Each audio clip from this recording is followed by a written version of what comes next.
Hello everyone. మీలో ఎవరైనా city లైఫ్కి దూరంగా అట్లాగే ప్రకృతికి దగ్గరగా కొన్ని గంటలైనా గడపాలి అని అనుకుంటుంటే మీకు ఇది రైట్ ప్లేస్ అండి. ఎస్, ఈ మధ్య ఇన్స్టాలో బాగా ఫేమస్ అయిన కచ్చా రాస్తా అనమాట. మేము కూడా ఈ ప్లేస్కి వెళ్ళాం ఎక్స్ప్లోర్ చేయడానికి.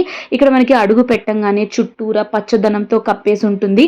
ఎక్కడ చూసినా పచ్చని చెట్లు, ఇట్లా ఎంటర్ అవ్వగానే బర్డ్స్తో ఇంట్రాక్షన్ ఉంటుంది, వాటికి మనం ఫీడ్ చేయొచ్చు. అట్లాగే ముందుకు వెళ్ళే కొద్దీ మనకి ఇక్కడ reptiles, snakes, different kind of స్పీసెస్ని మనం చూడొచ్చు. అండ్ ఇక్కడ ధైర్యంగా వీటన్నిటిని పట్టుకుని ఎక్స్ప్లోర్ చేసే వాళ్ళకి ఇది బాగుంటుంది. నాలాగా, నా కూతురులాగా భయపడే వాళ్ళకి ఇదంతా బాగా అడ్వెంచరస్ ట్రిప్ అనే చెప్పాలి. సో మేము ముగ్గురం వెళ్తే ఈ టికెట్ డబ్బులకి పరిపూర్ణ న్యాయం చేసింది మా హస్బెండ్ ఒక్కళ్ళే. ఆయన అక్కడ పాకేవి, ఈదేవి, ఎగిరేవి, దూకేవి, ప్రతి ఒక్క వాటిని ఆయన పట్టుకుని వాటితో పిక్చర్స్ దిగి లైక్ ఆ అనుభూతిని ఆయన తీసుకున్నారు. నేను, నా కూతురు అయితే అరవడం తప్ప మాకు but still we saw and we did enjoy.